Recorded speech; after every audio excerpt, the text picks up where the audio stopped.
মেঘনা নদী ঘেরা বরিশালের হিজলা উপজেলার ৬টি ইউনিয়ন ও পার্শ্ববর্তী মেহেন্দিগঞ্জের বড় অংশ মিলিয়ে প্রায় ২ লাখ মানুষের স্বাস্থ্যসেবার একমাত্র ভরসাস্থল এই ৫০ শয্যার উপজেলা স্বাস্থ্য কমপ্লেক্স। শিশু ও মহিলা বিভাগের কয়েকজন রোগী থাকলেও পুরুষ ওয়ার্ড শূন্য। বেশিরভাগেরই ভরসা বরিশাল শের-ই-বাংলা মেডিকেল। স্বাস্থ্য ও পরিবার পরিকল্পনা কর্মকর্তা একজন আরমো, ২ জন মেডিকেল অফিসার সহ ১০ জন জুনিয়র কনসালটেন্ট ও একজন বিডিএস এর বিপরীতে মাত্র ২ জন চিকিৎসক দিয়ে কোনো মতে চলছে স্বাস্থ্যসেবা। আপনার ডেলিভারি কেস হলে আমাদের সেই বরিশালে যেতে হয়। এটা থেকে আমরা মুক্তি চাই। আমরা স্থানীয়ভাবে ডেলিভারি সেবা পেতে চাই। এখানে ডাক্তার নেই বললে চলে, আর যারা আছে তারা উপরে আপনার মানে রোগী ভর্তি হলে এরা ৪ দিনের মধ্যে একদিন আসেই না মূলত।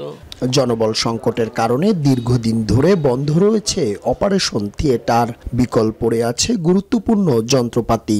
ডেন্টাল ইউনিটের চেয়ারও ব্যবহারের অযোগ্য। ফলে চিকিৎসা নিতে এসে ভোগান্তির শিকার হচ্ছে রোগী ও স্বজনরা।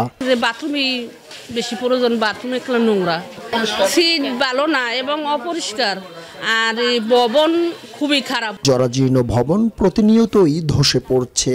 ঝুঁকির মধ্যেই চলছে স্বাস্থ্যসেবা। আমরা যারা সেবাদান কর্মী আছি, আমাদের নিজেদের জীবনেরই কোনো নিশ্চয়তা নাই। যেমন ধরেন কিছুদিন আগে আমি অফিসে বসে কাজ করতেছিলাম, চলমান ফ্যান আমার মাথার উপরে ছুটে পড়ে গেছে। দাঁড়ায় থাকি, পানি পড়ে ধরার জন্য।